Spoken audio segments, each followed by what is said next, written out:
What is going on, squad? Welcome to another absolutely amazingly informative and inspirational episode of the one, the only, the Make Fit Happen podcast. I am your co-host, Jupe. It's the fucking Catalina wine mixer, Bornman. And joining me as always is Amanda. If you're not first, you're last, Kim. What's going on, Amanda Kim? How you doing on this beautiful Sunday? What's up, Ricky Bobby? AKA Papa's Day. We're actually recording on Papa's Day today, so shout out to all the papas out there living their best fit lives. I'm talking to you, Christian. I'm talking to you, Chris. I already texted you guys wish happy birthday. Fuck. Happy Papa's Day. Fuck. But I'm telling you again, happy Papa's Day to you. How did you spend your Papa's Day, Miss Amanda, so far? What are you thinking? What do you got? I went to dog training this morning, and then Matt and I went to lunch, and that was it. Boom, because he's a dog dad. Yeah. Yes, we did go to lunch with my parents. I should say that. Yeah. Oh, there you go. He was included. The parents were included. We went to church and then we ate a fuck ton of food at Chewy's and it was delicious. Yesterday was a fun day though. We went tubing. This is the story I was going to tell you. So we went tubing down the Platte River. The Platte River, in Littleton, and it's a pretty relatively big river. I mean, it's not like according to Colorado, it's big, but it's not like that huge ass river in Austin. But it's enough to tube on. Like I only got stuck one time. That's because I hit a barge and it was 100%. Like if I would have been like 6 inches to the left or the right, I would have been fine. But I met somebody there. If you're ever listening to this podcast, I'm so sorry. I forgot your name. I want to say her name was Nikki. But I was talking to Katie, and Katie was like, "Oh yeah, like Nikki's a dog trainer, or she worked at a zoo." And I was like, "Oh, that's so cool." And she's like, "Yeah," and now she trains a special dog, or she trains dogs with special needs, is what she said. And I was like, "Oh, you mean like P?" And she goes, "You called your dog special needs?" Yeah, and I was like, "What?" And she goes, "No. She trains dogs for people with special needs." And I was like, and "You're like, oh." I was like, "Oh," and she's like, "Yeah, dumbass." So now we all know that we all haven't realized that P has special needs. He's a special needs dog. He just has a fucking lazy eye. It's just like, here's the ball, and then like his eye is still over here. It's trying to come back to center. I know. He's such a, and it's the best one ever. It was like, we'll pretend to like throw food over his head, and he just like stops and freezes, and then his eyes like split up a little bit, trying to like see which way it went. Dude, I think he's had that since he was a puppy. Because even when he was like less than a year old, and you'd like throw a fucking ball or like a frisbee at his face, I didn't just like fucking hit his face. I didn't tell you about the seizure thing. No. Yeah, so I sent a video of Knox because I have a lady who's very interested in Knox right now and like breeding her and stuff like that. So I sent a video of Knox to her. She was like, "Hey, did your other one have a seizure or something?" And I was like, "What? What do you mean?" And she was like, "Well," she's like, "It kind of looks like he had a seizure, like based on his eye movement and like how he kind of like walks around. He looks like he might have had a seizure." And I remember my girlfriend at the time texting me and being like, "Percy's having a seizure," and I was like, "No, he's not. He's probably just having like puppy dog dreams or whatever." And then I went back and looked at pictures, and you can see like pictures of him where he's super focused, and then like a month later, his eyes start to go. So I think that seizure definitely got him. Oh, well then maybe she was right. Yeah, maybe she was right. So maybe she was right. So, oops, I'm so sorry for mansplaining and being a douche for that part. But anywho's an hour. On top of that, today we're going to be talking about lessons in fitness. So, fitness is a journey. It's a never-ending expedition, and it's very much like the Oregon Trail. Shout out to Apple Arcade for having the Oregon Trail on there now. I knew you were going to bring it up. Literally, we were talking about right before we started talking. He was like, "Hey, did you know the Oregon Trail's on Apple Arcade?" I was like, "I saw that. I did not play it." And then you found a way to sneak it in there. I'll have you know that there's a redheaded character on there that is a pain in the ass. Dude, the only thing I think about when I think about the Oregon Trail is that episode of American Dad. That's all I think about. I don't know which one you're talking about. I don't think I've seen it. So Roger puts everyone in the computer and like... And I think it's American Dad because sometimes I get it confused because American Dad and Family Guy are very similar in their episodes and stuff. But I want to say it's American Dad. Sounds like a Roger thing to do. I'm pretty sure Roger the alien was up to something. So he puts them all in the Oregon Trail and they all like keep dying in the video game. And then he's like, oh shit, this was a bad idea. So then they try to send a message to Klaus, which is the talking fish. Yes. To get them out of the video game. And Klaus Klaus has his own little bodega that he's running, so he's not even paying attention to it, and he fucking shoots the printer where their message is because he thinks everyone that comes into his bodega is trying to rob him. Of course. Oh shit.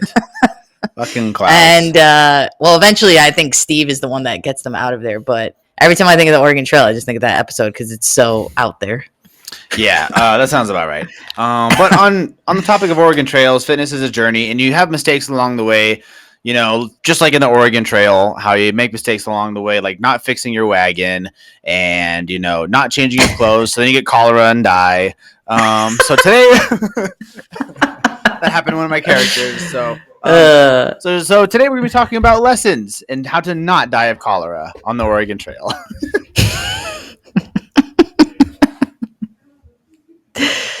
So dumb. Yeah, I don't know. I like to tie all these things together. You're like, I'm putting all the loose ends together. It all comes into knots. It works, okay? Knot at the end of it, we can't. You're like, shut the fuck up, Amanda. Like this works. We can't have the string unravel. No, cannot do it. Oh man.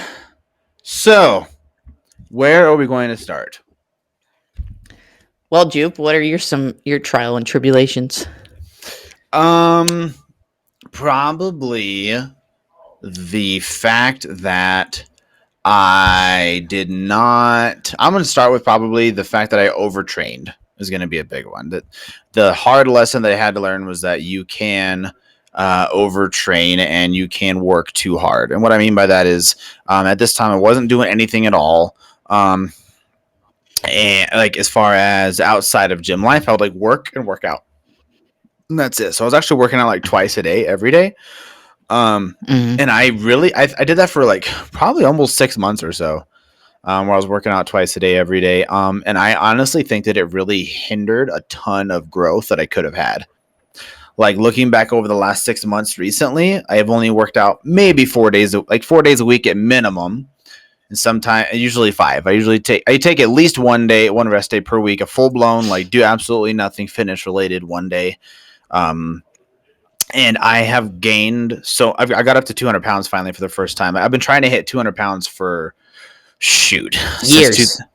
I've been trying to get up to 200 pounds. Years. Yeah. And I think that now that I've actually like learned how to like rest and recovery is just as important as being in the gym and working hard, I finally hit 200 pounds. Yeah. So I think that probably is going to be one of the biggest ones for me, is understanding that there is such thing as training too much. So what do you think made that so difficult for you? Like, why did you keep doing it if you weren't seeing results? I figured that I just needed to take more time. I think it was just maybe you're not training hard enough, train harder. You know, I just felt that if I worked more and more and more, then the gains would come eventually, right? I mean, if I'm working so hard, they have to show up at some point. That's just what I had thought. This is before I was certified, before I had any kind of nutrition training, any kind of personal training certifications, anything like that. Everything I had was literal bro science.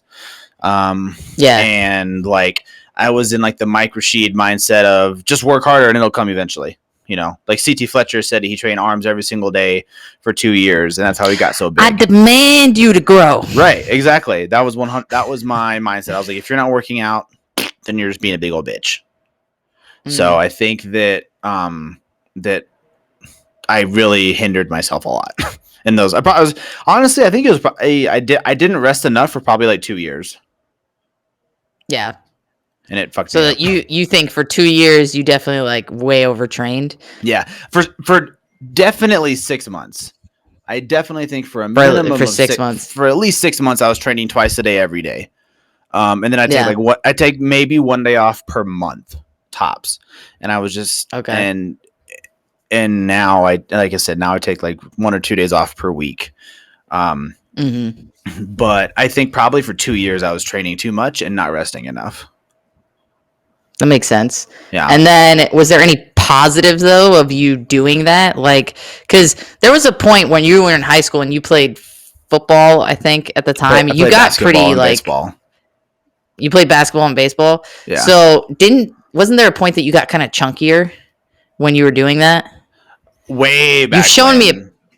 Yeah. That was And that was then right after college. That was right my freshman okay. year of college is that first like big chunky picture. Is it the one where I'm leaning up next to a truck, with my shirt off? Yeah. Yeah, And you belong in that that was meme right that's like after. that's like my mom said I could be anything, so I decided to become a cobra. Yeah, that was Big ass yeah. traps. Yeah, that was after my freshman year of college. That was the first summer after college. But that's because it was not healthy weight. I was very, very fluffy. I don't know what was under there. I still had a six pack and stuff, but I was very, very fluffy. I love how Jupe says that. Jupe's like, I was fluffy, but I still had abs, just by the way. Like, it's a strange phenomenon because like I wasn't strong. Yeah. But I was real big and way stronger now. And I'm probably as big now as I was then. I'm bigger now because I'm over 200. Back then I was like 189. But I was just real big, and I was like, I felt like I was like filled up with like water balloon, if that makes sense, because there was no substance in my body, right? Like I was big and I looked big, but I wasn't strong. I wasn't athletic. I couldn't push any weight, like all that kind of stuff. And now I'm a good balance. Now I'm a really good balance of I'm strong and I'm heavy, which is where I want to be. So yeah. So what was the turning point? When did you decide, all right, this isn't really working after like 2 years of doing this? And then what made you turn and switch to something else? Also, I think what was the question you asked before? Like what was something that was positive out of that, right? Yeah. And then what was something positive out of it? Yeah. The positive part of being able to overtrain was the mental toughness, because there's a lot of people, especially in fitness, but in life in general, that when something gets hard, they just bitch up and they're just like, oh, I'm too tired today, I can't. But I was so focused on quit. Yeah, they just quit. And I was so focused on training. That taught me that I have the mental toughness to basically do whatever the fuck I want to do eventually over time, right? Because if I can train basically, I would say I trained out of 365 days a year, I probably trained for 350 minimum. Like I can't even tell you like how many I didn't train. Maybe 10 or 15 tops. So the fact that I had the mental fortitude just to nut up and be like, nope, like I still have to go train because my legs feel like shit, my glutes feel like shit, and my lats feel like shit, but my chest is good to go. So just today's going to be chest day, right? I would just pick whatever body part wasn't sore and I would train that instead. So first of all, don't ever fucking do that. Number two, the positive part was that I learned that I had the mental fortitude and I had the toughness to make myself do that, is what I would say. Yeah, I would agree with that. That's definitely a positive. Yeah. And then the switching point was actually right after my shoulder surgery. After shoulder surgery. So that recent. Yeah. Like even like because even for when I dove into MMA, I was still training twice a day. Still, I would do weights one day, and then I was doing traditional bodybuilding workouts. But right before quarantine and COVID hit, probably I was still doing traditional bodybuilding workouts, which are very, very counterintuitive to performance-based training that I do now for MMA. Right after, because I would do Muay Thai and Jiu-Jitsu both one day, and I double dog dare you to go do Jiu-Jitsu and then try to do something else afterwards. You're gonna be fucked up, okay?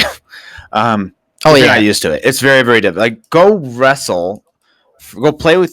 wrestle with your dog or with your friend for 30 minutes straight, and then go and try to train. It's not a very good combination.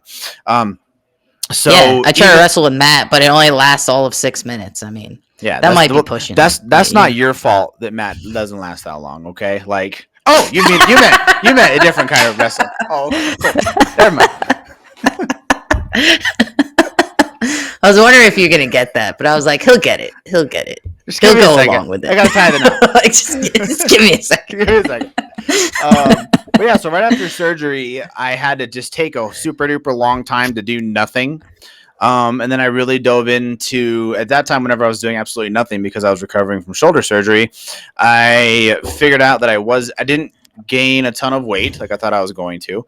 I was really well disciplined in the nutrition side, but that's whenever I really figured out that recovery is way more important than the actual training piece, because the more shit I did to my shoulder, like whenever I was like, if I pulled my arm out of the sling when I wasn't supposed to, like I'd be sore for 3 or 4 days and I couldn't do shit for 3 or 4 days.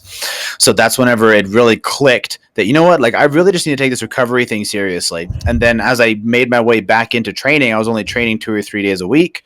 And I was like, damn, I'm actually feeling really good. And I was still able to enjoy life outside of the gym and outside of regular training. So that's whenever I hit that sweet spot of like 4 to 5 days a week, maximize the other ones, make sure you're sleeping enough. And the surgery, and it really helped me truly and understand how important recovery is.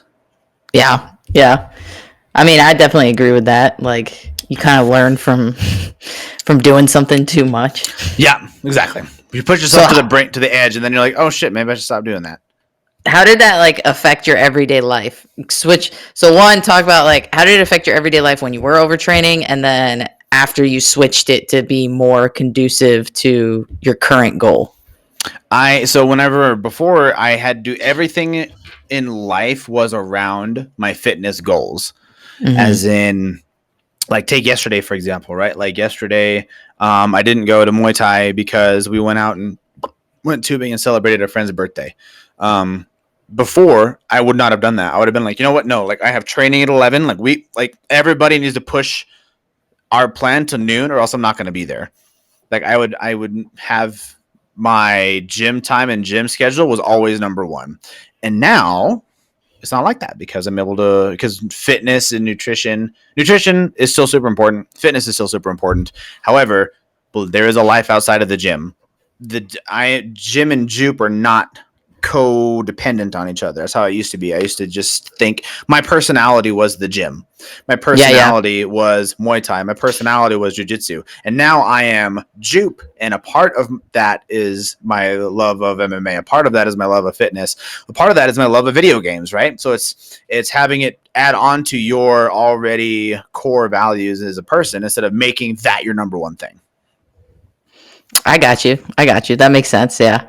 Because then you distance yourself from people, and like you're so hyper focused on yourself that you kind of lose sight of what life really is about, I guess. Exactly. Yeah. And I think that there are times, I will say this, there are times where you have to be hyper focused on yourself. So, for example, doing a bodybuilding show, right? I'll hopefully, fingers crossed, knock on wood, I could possibly have a kickboxing fight by the end of this year. If not, it may be into next year. I'll drop that little nugget for you. Let me know so I can go. Yeah, I definitely will. I have a new schedule. So because of my new schedule, I'll be able to actually go to fight team practice and all this other stuff. Nice. So if that works out, I could have a fight by the end of the year. And once that fight is scheduled, I'll do the same thing. I'll get tunnel vision on that goal specifically. So not to say that having tunnel vision on yourself and your fitness at times is important, because you got to, it's okay if you have that super target. But I was like that for years. Like there are people, like I don't even remember who it was. I think I was like FaceTiming somebody from back whenever I lived in New Mexico, and they were like, "What the fuck are you drinking?" And I was like, "I'm drinking a fucking beer. What do you mean?" And they were like, "Dude, you don't drink beer." And I was like, "What?" And they're like, "You're like Mr. Fitness, man. Like you're the epitome of fitness. You don't drink beer." And I was like, I'm so surprised that that's how people still like see me as. Like that's to tell you just how much they don't realize. Yeah, just how much it was taking over your life, because they had this image of you that, you wouldn't sacrifice anything for your fitness goals. Basically. Exactly. And now I don't feel that way.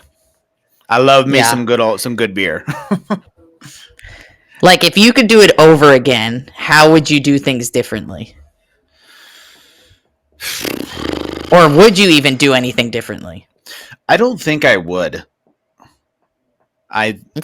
Primarily, fair. I think that because I think there's a lot of people, the number one thing that I get out of that is the actual like mental discipline piece. And I think that has so much value, especially in today's world, that I don't think I would give it up. Because I think there are so many people that don't have that they just full blown just don't have mental discipline. period. They don't have the ability to delay gratification and stuff like that. So yes, I was obsessive for a long time. But to have the ability to that I can know in the back of my head that if I really wanted to at any given time, I can flip a switch and like it's go time. That nothing else matters. I'm streamlined. I'm like a horse with its blinders on. Like this is my mission. This is my goal. I nothing is in my way. I think having that kind of ability is worth more than those couple of years that I was focused. You know, I don't think I changed a thing. Yeah, I feel you on that. That makes sense to me. What recommendation would you have for someone else if they were in your shoes? Stop and smell the roses. Try to limit your time in the gym to an hour. For efficiency purposes? For efficiency purposes. Correct. Okay. I think that you can, for how often, because I also do Muay Thai, so that also has how I get in my conditioning as well. So I'm talking about if only being in the gym like an hour tops. That's how I do my workouts now. Eventually, I think it might go up here soon because I'm about to start doing some more conditioning and start leaning out a little bit more and stuff like that. But for general fitness, an hour tops is really all that. That's all my clients do, and they're killing it. It's being able to have that gym to life balance, have the focus when you need to, and be able to relax whenever you need to as well. That makes sense. And then, how has this part of your fitness journey changed you as a person or your outlook on life? Ooh, it has definitely helped me to chill and be more okay with not being 100% focused all the time, and be able to be a little bit more flexible with things like being able to have that cheat meal here and there, just because I've been the super crazy hyper focused person before, that now I'm at a place where I'm not that crazy hyper focused person anymore, I guess, if that makes sense. So I'm able to realize that I need to be healthy in the fact that like I want to be able at any given time to be able to go run and play with kids without being winded. But I want to be able to go play sports that I get the drop of a hat. I want to go play kickball and be okay. So where I don't feel bad for being out there, but also I don't have to be number one and be super crazy, disgustingly fit. So I'm able to enjoy beers with my friends. I got you. Yeah. That's how it's helped me. I'm able to enjoy the friends and the chill time more and not make people feel weird whenever they like offer me a beer or something like that. Yeah. Because it used to be that. It used to be that. Yeah, he's not going to drink that. Yeah, it used to be that way. So somebody offered me a beer and I'm like, nope, I got my Herbalife right here. Thanks. You should try some of this. That's how it was. So fucking annoying. I look back at some of my shit and I'm like, God, what a fucking... You're like, God, I was fucking annoying. God, I was fucking... Wakey, get your shaky. Why aren't you here for the greatest opportunity ever? For real. You were young and dumb. It's fine. I was young and impressionable. And now that I know about impressionable. Impressionable. Yeah. Now that I know about business ownership, it's like completely fucking... Like the other day I had a lady that I was working with trying to like get her a business account set up at work.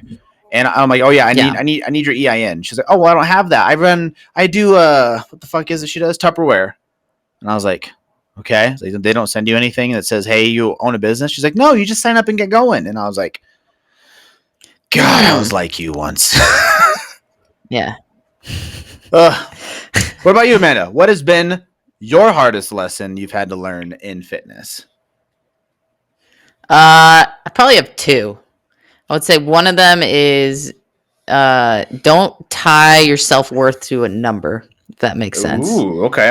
Or an image of yourself, I should say. Okay. And the second one is probably that failure is not only acceptable, but it's necessary. Yes. Ooh, that's a big one. That's one for life. Failure is necessary. Because I grew up in a household where like failure was kind of like frowned upon, you know? So like I had this bad connotation of it when I was growing up. So I always looked at failure as like it's a super bad thing. Like you can't fail. It means like you won't be successful in life and everything will fall apart type thing. You find out that it's the fucking opposite. That the more you fuck up. Yeah, it's the more you fuck up, the more you learn. So, so now, like, I could tell you, failure doesn't bother me at all. Like, it's just one avenue that I've blocked off. That it's like, all right, this doesn't work. Try something else. This doesn't work. Try something else. There you go. Type thing. Boom. So what was it exactly And that made that so difficult? Like the numbers thing. I know where that's coming from. That's got to be something to do with probably like weight, right? But like what was it that made that so hard for you in general? Talk me through that.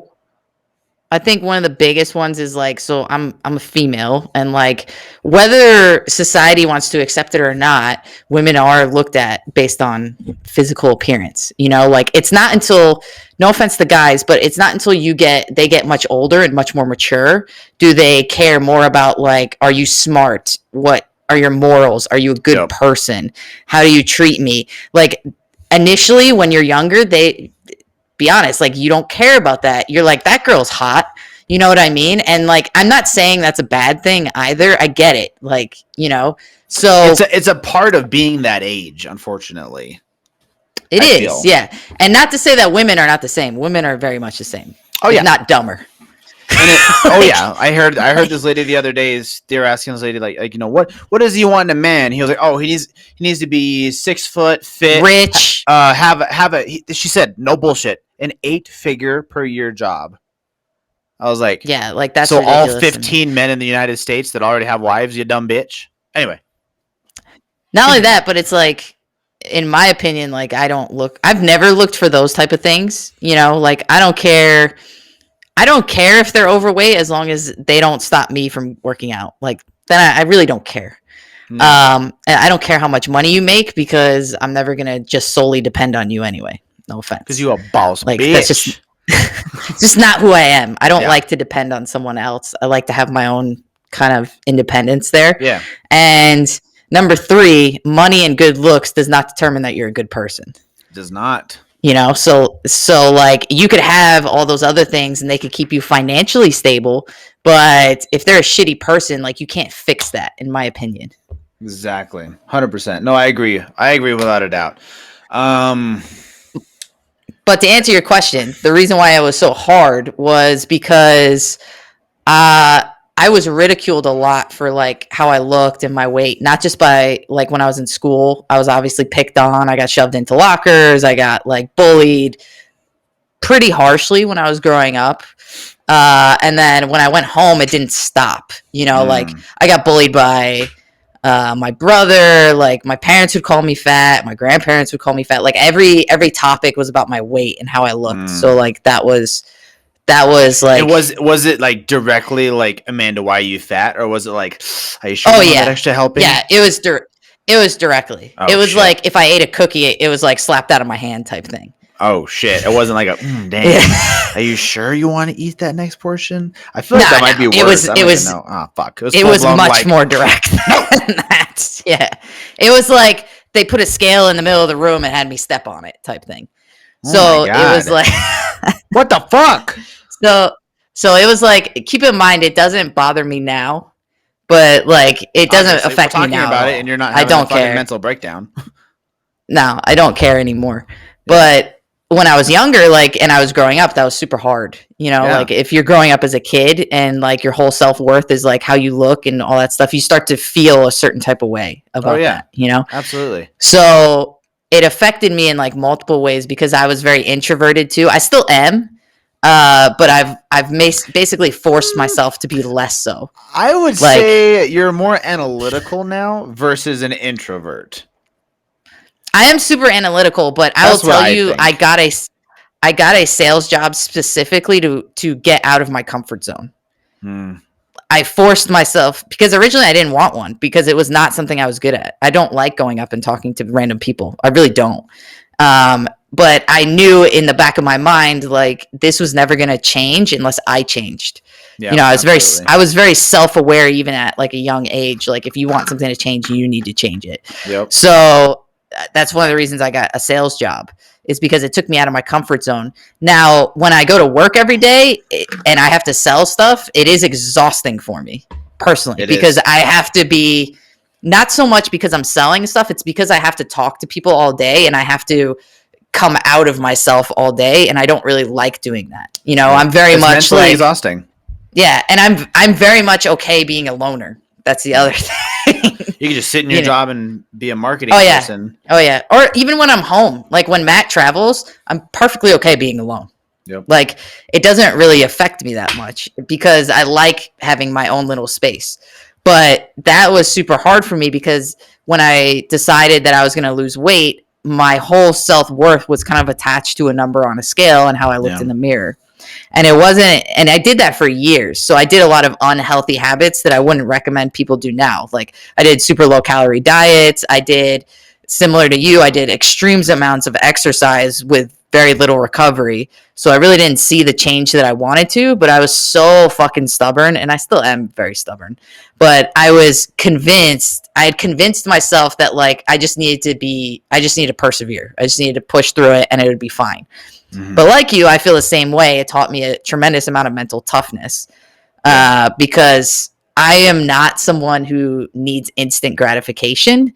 Like I understand that things take time and that if you want the best results, you need to accept the fact that this could take months, this could take years.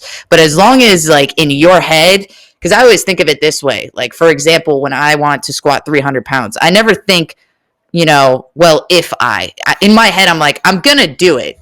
It's just going to take time, but I know it's going to happen. Exactly. That's always my mindset behind it. So I think going through that taught me very well that, you know, similar to the book that you've recommended is Don't Eat the Marshmallow. It teaches you that instant gratification is not necessarily as rewarding as being able to persevere and push off that gratification to a bigger goal and kind of a bigger celebration type thing. Yep, absolutely, without a doubt. We went over how long that went. You said years, but do you have any specific time frame that you were going through that? Oh, I would say it was probably when I was from like, I started working out when I was like 16. Yeah. So I would say it was probably from when I was 16, probably all the way up until I graduated college when I was like 24, 25-ish. So it was a long period of time. It was almost like 10 years. 10 years, yeah. Yeah. So wow. So it was a long period of time in my life. And then when I left college and I started to go work is when I started to get more into powerlifting. And then I cared more about performance. And I cared much more about like how strong can I get rather than how I looked all the time. Right. I feel like that's like a mental switch for so many people. It was literally like a flip of a switch. Yeah. You know what I mean? Like now I look at my weight on the scale and I don't really care. I do pay attention to it, but I don't really care if I bump up a couple pounds, if that makes sense. Yeah. You know, it doesn't affect my psyche. It doesn't, raise red flags. It doesn't send off alarms. It's just, oh, okay. Oh, yeah. Yeah, nice. Exactly. So it was very different mindset because now if I like am up a couple pounds from, I don't know, I ate out this weekend or, I didn't work out as much or something, or I didn't work out as hard, for example, like if I take a deload week, I don't freak out about it. If it was 10, 15 years ago, I would fucking have a conniption and I would go downstairs into my basement and fucking do an hour and a half of cardio and like eat less food the next day. Like it was very hyper focused on no, this has to keep going down, like, because this is what I am, basically. Right. Gotcha. How did that affect you? Like, what were some of those negative consequences that you had from all of that? I mean, I know we've talked about it in previous episodes, but for all the newer listeners, like, what exactly happened to you mentally and physically from all that stuff you went through? I think mentally it's kind of like a double-edged sword because, so like the best example I can give is my brother and I are very different. So my brother James has always cared a lot about what people think about him.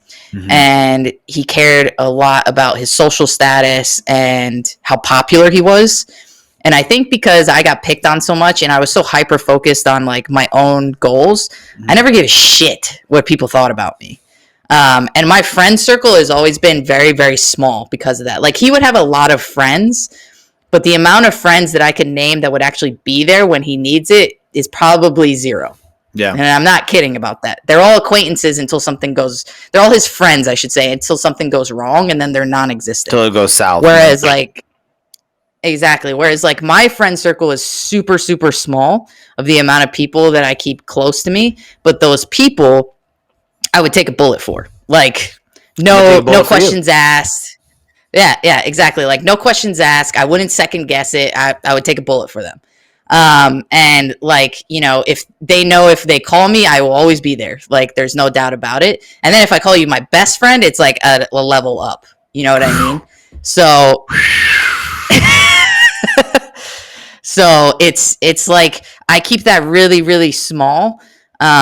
But those friendships are very like close and like super important to me. Like I'll invest the time to keep them and I will, I don't disappear basically. But at the same token, it made it really easy for me that if I don't see you in that light, I will cut you off so fast and it doesn't affect me. Yeah. Like if I don't see you as like you're in my inner circle and like you're someone I truly care about very deeply and like I will protect you, I will be there for you. If you're not in that circle, I don't care about you. Yeah. Like you could say something to me and I won't give two shits. You could stop talking to me and it won't affect me. I don't care. Don't give so I would, and it's not that I'm like super cold hearted or anything, but it's just, I got used to having fitness be my main focus in my life that like nothing else mattered. You really had to break through the barrier for me to give a shit. Gotcha. And I think that's the positive is I always had like a small group of friends. The negative of that is I was very like standoffish and I was very like introverted, and a lot of people either get intimidated by that or they think like you're mean or like you're not a friendly person and all that stuff. And that, especially when I started working, that can negatively impact you because people don't want to approach you or people think you're unapproachable. And then it hurt like in terms of how successful I was initially when I started a sales job.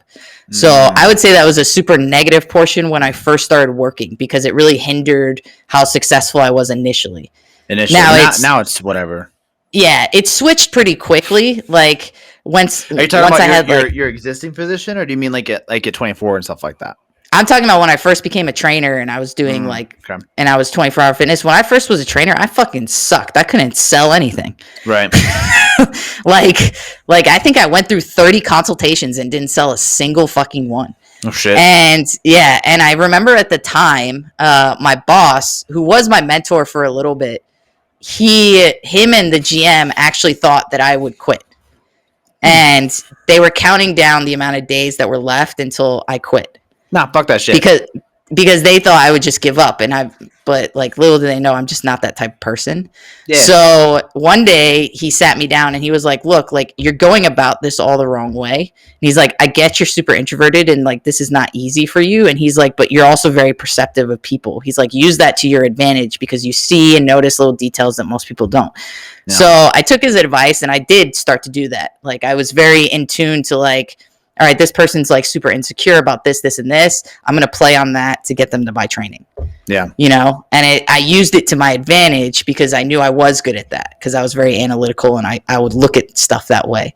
But initially, like that hindered me in my work life. Yeah, no, without a doubt, 100%. And then in that same kind of swing, that's how it affected you then. How exactly did going through all this shit affect you now?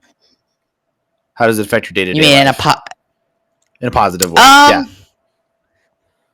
I would say in a positive way, like now I'm much more confident than I ever was. Like there's still things that I'm not confident about, but I would say overall I do have like a presence or like an aura that like, hey, I am confident and I'm super stable. Like that's what a lot of people have told me. It's like when I walk into a room, they're like, you have this like stability that I can feel. Like I can trust you and like you'll get shit done. And like that's in a work environment, that's what I've always been told is like there's this sense of stability there or loyalty there.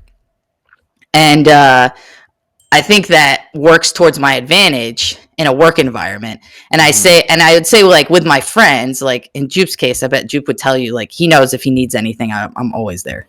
Yeah. So for sure. Steadfastness. And then I would say that the the fact that like I had to go through all that made me much more resilient.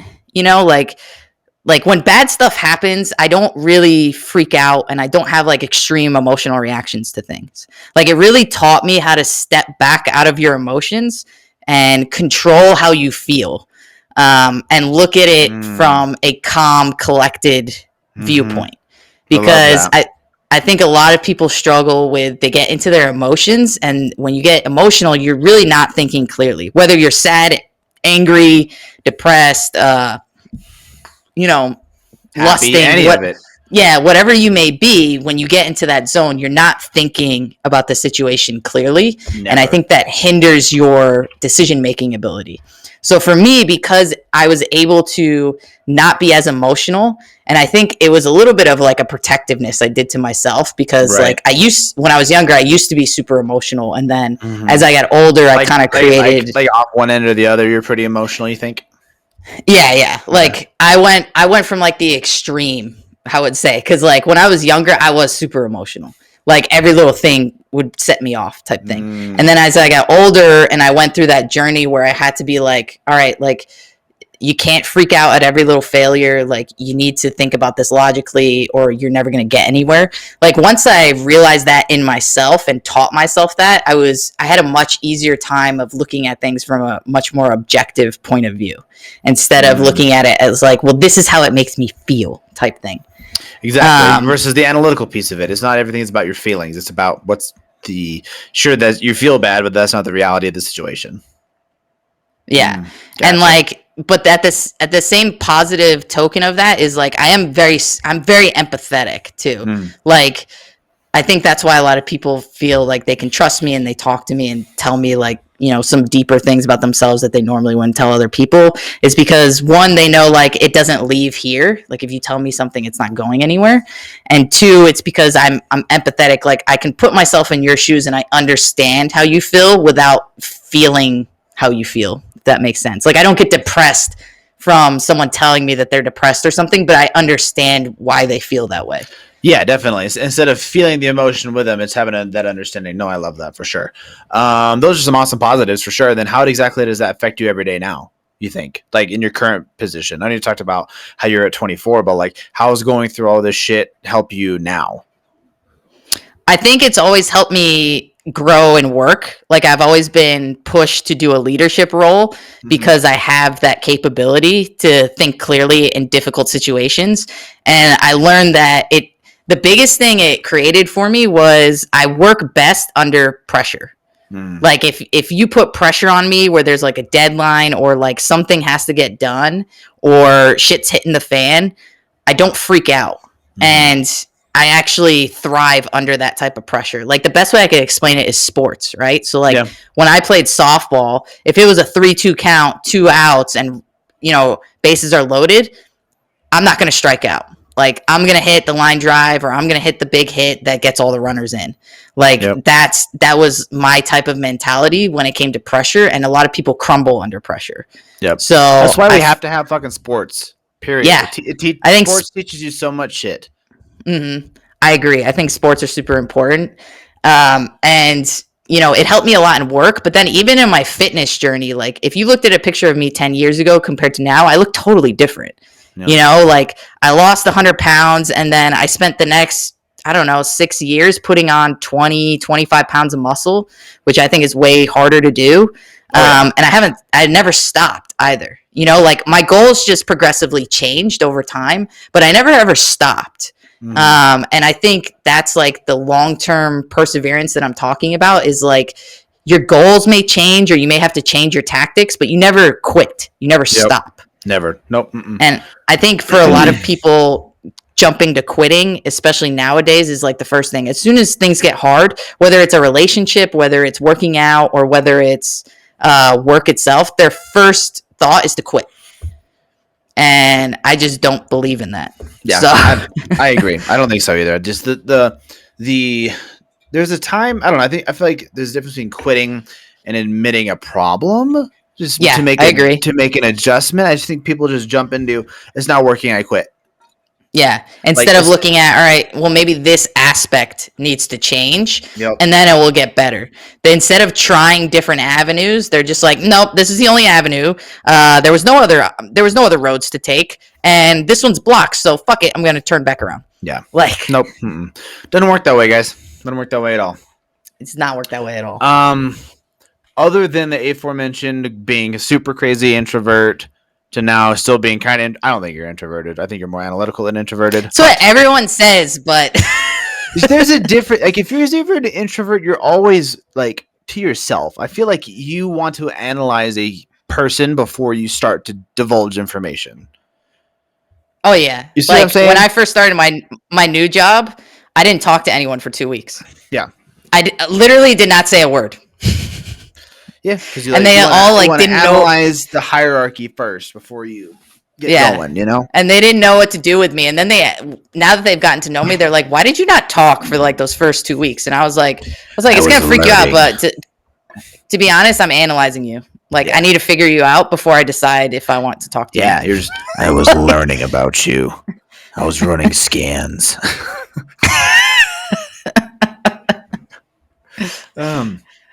It always freaks them out because I'll pick up on that like little weird stuff. So like, for example, one of my coworkers, when they get uncomfortable, if someone's like yelling at them, the first thing that they do is they look left and they look down, and then they'll look up, and it's like, but it's in that exact order every single time. Left, down, up.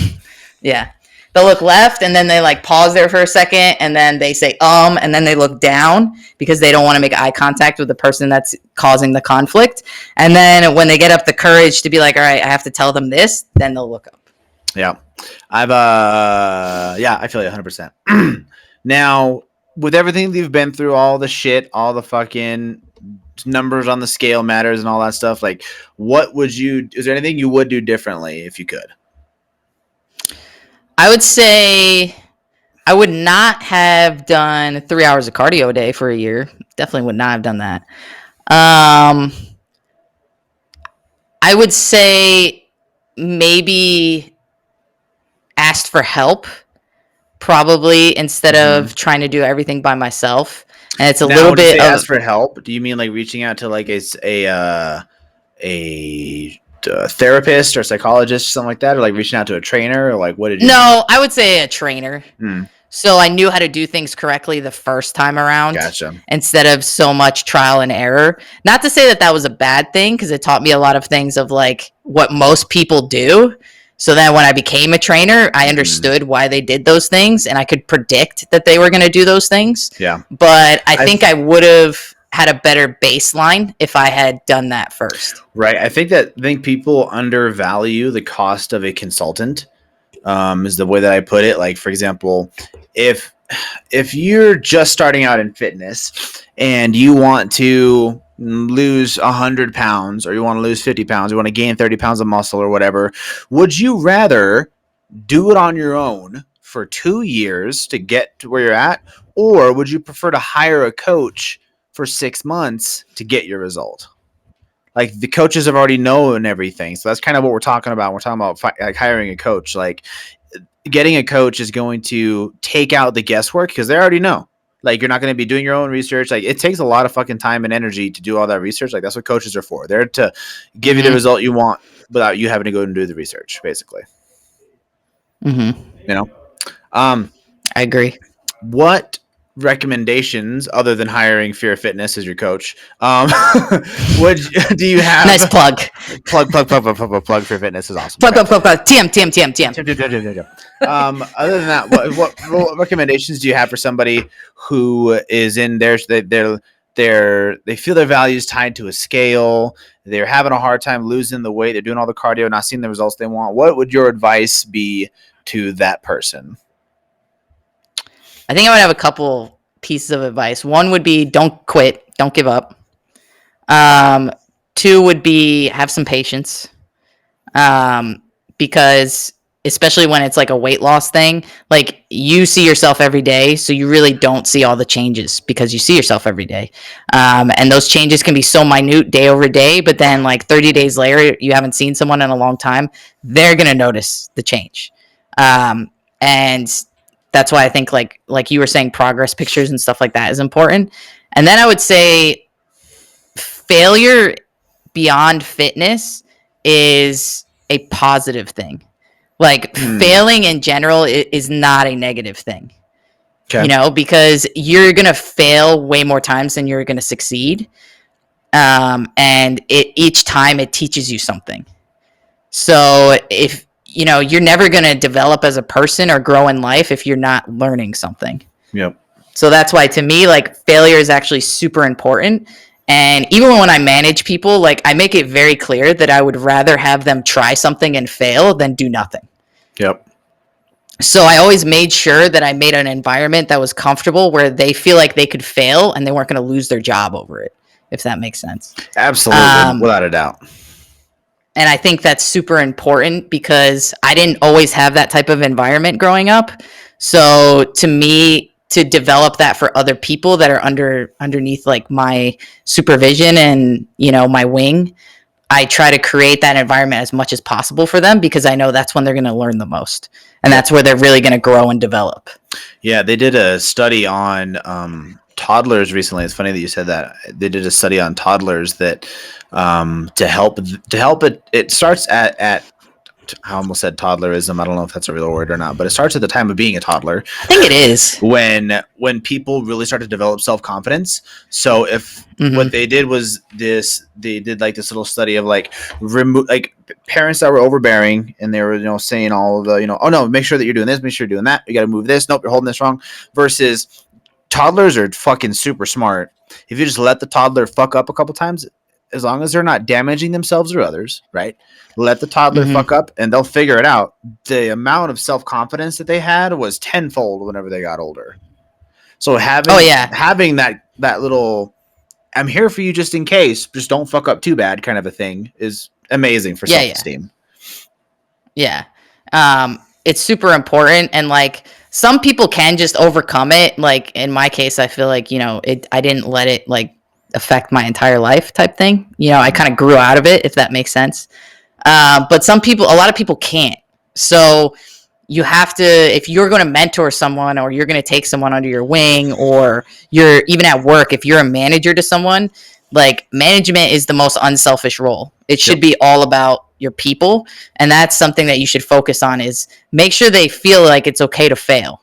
Because if they don't feel like it's okay to fail and they always are like on the edge of like, oh, if I fuck this up, like I'm going to lose my job or something bad's going to happen, then they're never going to try new things. And that's, you know, basically stunts integration or innovation, not integration, but stunts innovation in like the workplace. And we need more people that think outside the box and allow them to come up with different ideas. Boom. And then lastly, how has this whole overcoming all of this shit changed you as a person and your outlook on life? It seems like it's been a huge bubble for you and been just a big old who's helped you a whole lot. But like in your words, how has it affected you and changed your outlook on life? I would say it changed my life completely, because if I didn't have fitness and working out and I didn't have that, I don't know if I would be as a resilient person as I am. Right. Like I would say you'd still be super standoffish and like almost cowardly, I would say. Yeah, I would say so. Yeah. Like I feel like I would. And you know, maybe I wouldn't, but like in my head, I feel like I would. And I think some of the biggest stuff as it's changed is I take criticism like pretty well, even if it's harsh criticism, because I learned to like not take it so personally, you know? So whether it's work or in a relationship or whatever, like if you criticize me, I'll usually take it pretty well.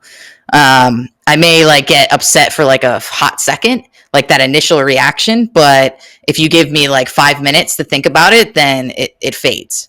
And basically I'm able to analyze it and understand. So I think that's really important, because constructive criticism is something that people have to get better at taking. Yeah, I think. I agree. Warranted. And then constructive criticism. Yeah, warranted. Well, constructive criticism should be warranted. If it's not constructive, then it's just you know, criticizing or belittling. Yeah. But I think that's important, and I think the other thing it made me is like super hardworking, because I had to work really hard to get in the shape that I wanted to. And I had to do it consistently for long periods of time. And so it taught me a lot of like mental focus of like, all right, if I have a goal, like it creates tunnel vision. And I basically am super focused on this and I'll do whatever it takes to get to that goal. And I won't quit because of it. So I would say that's the second one. And then biggest one is never letting failure make me think that, something's not worth doing, because failure is super important and you always learn something from failing. So changing that mindset of failure from a negative to a positive thing was the other big thing that changed for me. Boom. That's fucking lit. That's fire. Guys, I don't think I have anything else to add to that other than we've just learned don't be a fucking bitch. Make sure you fail. Fail a lot. I think don't be a fucking bitch is probably one of my most favorite ones, but it is. That's your favorite one for almost everything. It's like, why are you such a fucking bitch? Why are you being such a fucking bitch? No. Fail often is what I would say, because the more you fail, the better you're gonna get at something. And just keep on keeping on is really the biggest thing. Make sure and enroll your kids in sports. That way they're not little wimps. That's what I got. Yeah. And basically have patience. Like, fitness, like we've always said, is a journey. It's not going to end there, but it can translate to a lot of positive things in your life besides like how you look and how you feel. Like a lot of it for Jupe and I, it changed our mindset on things. It, changed how we look at the world and like how we look at ourselves. So I think that's super important as a takeaway, because, that's really what the goal of any type of hobby or anything is like, it should open your eyes to something, or it should push you to think differently about things. Yep. Precisely. Boom. That's it, guys. That's all. This has been the newest installment of the Make It Happen podcast. Until next time, y'all. Love, peace, and protein.